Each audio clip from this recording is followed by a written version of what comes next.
My name is Melissa Miller. I'm senior producer at 2K working on Duke Nukem Forever. I think that Duke has a lot going for it that a lot of the current games, like, yeah, there's definitely been an evolution in the first-person shooter genre since Duke 3D came out. But at the same time, like, a lot of where it's gone has been, people and development teams who are trying to achieve a more mature tone, which is awesome. I worked on the Bioshock 1 and 2. Like, I get that, and I think that that's awesome that there are people out there trying to raise the quality level like that of just games in general. But there is something to be said for a game that sole purpose is just absolutely to have fun. And it's not about, trying to prove some kind of innovation, to stand out from the crowd. It's just, no, this is just fun. And that's the end of it. And as well as having a character who is so unapologetic and balls out about an un-PC, like, there's just something really, really compelling and attractive about that type of personality, in addition to one that kicks ass, as much as Duke does. So that, it's just this combination of even though Duke is this character, who in video games years is very old, he feels fresh and new because there's just nothing like that out right now. In addition to the gameplay, which has so much variations. When was the last time you played a first-person shooter that had puzzles? And Duke doesn't just have puzzles. Duke has all, like, driving and machine guns and everything, and there's just so much about it in addition to the humor and the larger-than-life personality of Duke.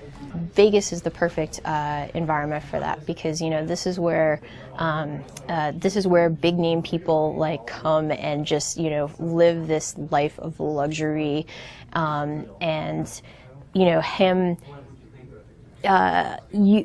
basically leveraging his popularity for having saved the Earth into becoming a successful businessman with multiple franchises.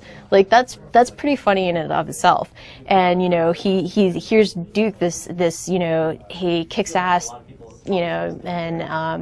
and sent the aliens running and saved the Earth. But yes, he's got Duke Burger, and yes, he's got the Lady Killer Casino, and like that type of stuff is cool. And I think like Vegas is kind of the perfect environment for that. As well as, like, basically having a casino where there's a museum dedicated to himself and, has got all the gold statues, naked women and everything. Oh, that could only happen in Vegas. And it's pretty cool, too, because it's like, the world is a parody of our own, but at the same time, like, one of the things that makes it work is that Duke doesn't treat it as a parody, and it's like, that's his world. And by playing Duke Nukem Forever, you are, it's Duke's world, and we just play in it. And you're signing up for that. And it's pretty fun. I'm from Las Vegas, and I say kill them all. There were a lot of opportunities. There's definitely opportunities for Duke to be driving himself at larger, but like the fact that when he shrunk down, that they put him in some kind of like toy RC car is just really cool. It's set up really well too, because when you play it in the demo, you find this controller and you have to control a little RC truck to solve puzzles in order to progress. And then you're like, oh, that's cool. And then like a little while later, you're actually getting into a toy RC car and driving it, and you're like, ah. The arsenal of Duke 3D was really, really important to fans. And even playing in the demo today, you can see a lot of old fan favorites. You've got the pistol, you've got the Ripper, the shotgun, personal favorite, and you've got the Devastator. You also have some alien weapons that you can choose, like AT Captain's Laser or the AT Laser and so forth. But there's still a few more that are not in the demo that we think people will be really, really excited about and offer really cool gameplay opportunities.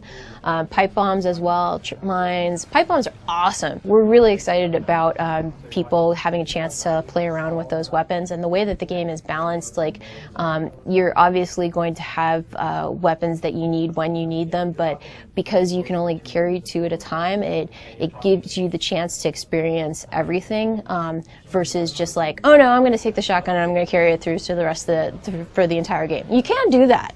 It is possible. I think still my favorite thing about the game is the peeing. I thought it was so funny. I just peed at every toilet I found when I first started playing. Get this big guy back into action.